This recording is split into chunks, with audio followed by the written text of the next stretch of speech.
Indian cinema ലോകത്തെ പ്രിയ താരദമ്പതികളായിരുന്നു നാഗചൈതന്യയും സാമന്തയും. On screen hit ജോഡി ജീവിതത്തിലും ഒന്നിച്ചപ്പോൾ ആരാധകർ ഏറെ സന്തോഷത്തിലായിരുന്നു. എന്നാൽ പ്രതീക്ഷിച്ചതുപോലെയല്ല ഇരുവരുടെയും ജീവിതം മുന്നോട്ടു പോയത്. ഒന്നിച്ച് മുന്നോട്ടു പോകാൻ പറ്റില്ലെന്ന് വ്യക്തമായതോടെ 4 വർഷത്തിനുള്ളിൽ രണ്ടുപേരും രണ്ട് വഴിക്ക് പിരിഞ്ഞു. താരങ്ങളുടെ കുടുംബത്തെയും ആരാധകരെയും ഇത് വേർപിരിയൽ വിഷമിപ്പിച്ചു. പിരിയാനുള്ള കാരണം എന്തെന്ന് രണ്ടുപേരും വ്യക്തമാക്കിയിട്ടില്ല. റിപ്പോർട്ടുകൾ പ്രകാരം സാമന്ത കരിയറിലേക്ക് ശ്രദ്ധ നൽകിയതാണ് നാഗചൈതന്യയെ ചൊടിപ്പിച്ചത് എന്നാണ്. കരിയർ ഗ്രാഫ് പരിശോധിച്ചാൽ നാഗചൈതന്യയേക്കാൾ മുന്നിലാണ് സാമന്തയുടെ താരമൂല്യം. നാഗചൈതന്യ തുടരെ പരാജയ സിനിമകൾ വരുമ്പോൾ മറുവശത്ത് സാമന്ത തുടരെ ഹിറ്റുകളുമായി മുന്നേറുകയുണ്ടായത്. ഗ്ലാമറസായി അഭിനയിക്കാനും സാമന്ത തയ്യാറായി. ഇതാണ് പ്രശ്നങ്ങൾക്ക് കാരണമായതെന്ന് റിപ്പോർട്ടുകൾ വന്നു. എന്നാൽ താരങ്ങൾ ഇതേക്കുറിച്ച് പ്രതികരിച്ചിട്ടില്ല.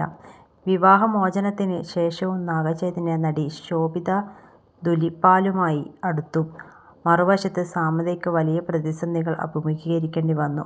മയോസിറ്റിസ് എന്ന ഓട്ടോ ഇമ്മ്യൂണൽ ബാധിച്ച സാമന്തയെ മാനസികമായി തളർത്തി. എങ്കിലും സധൈര്യം മുന്നോട്ട് നീങ്ങാൻ കുറച്ചു നാളുകൾക്കുള്ളിൽ താരത്തിന് കഴിഞ്ഞു. ഇപ്പോഴിതാ നാഗചൈതന്യയുടെ വീഡിയോയാണ് സോഷ്യൽ മീഡിയയിൽ ശ്രദ്ധ നേടുന്നത്. മനം എന്ന തൻ്റെ പഴയ സിനിമയുടെ റിലീസിന് തിയേറ്ററിൽ എത്തിയതായിരുന്നു നാഗചൈതന്യ. 2014 പുറത്തിറങ്ങിയ ഈ ചിത്രത്തിൽ സാമന്തയാണ് നാഗചൈതന്യയുടെ നായികയായത്. മുൻ ഭാര്യയ്ക്കൊപ്പമുള്ള റൊമാന്റിക് സീനുകൾ കണ്ട് നാഗചൈതന്യ പുഞ്ചിരിക്കുന്നുണ്ട്. റൊമാന്റിക് സീനുകൾ വന്നപ്പോൾ ആരാധകരും ആവേശത്തിലായി.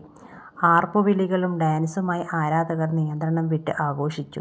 ഇവരെ നിയന്ത്രിക്കാൻ നാഗചൈതന്യ ശ്രമിക്കുന്നുണ്ട്. ഈ ദൃശ്യങ്ങൾ സോഷ്യൽ മീഡിയയിൽ വൈറലാണ്. വേർപിരിഞ്ഞ ശേഷം ഒരിക്കൽ പോലും സാമന്തയുമായി നാഗചൈതന്യ പൊതുവേദികളിൽ പങ്കിട്ടിട്ടില്ല. താരങ്ങളുടെ അടുത്ത വൃത്തങ്ങൾ പുറത്തുവിട്ട റിപ്പോർട്ടുകൾ പ്രകാരം ഒരുമിച്ച് കാണുന്ന സാഹചര്യം ഒഴിവാക്കാൻ രണ്ടുപേരും ശ്രമിക്കാറുണ്ട്. തെലുങ്കിലെ സൂപ്പർ താരം നാഗാർജുനയുടെ മകനാണ് നാഗചൈതന്യ. വിവാഹമോചന സമയത്ത് സാമന്തയ്ക്ക് വലിയ തുക ജീവകാരുണ്യമായി നൽകാൻ താരകുടുംബം തയ്യാറായിരുന്നു. എന്നാൽ 1 രൂപ പോലും തനിക്ക് വേണ്ടെന്നാണ് സാമന്ത പറഞ്ഞത്. സിതാഡെൽ ആണ് സാമന്തയുടെ പുറത്തിറങ്ങാനുള്ള റിലീസ് ചിത്രം.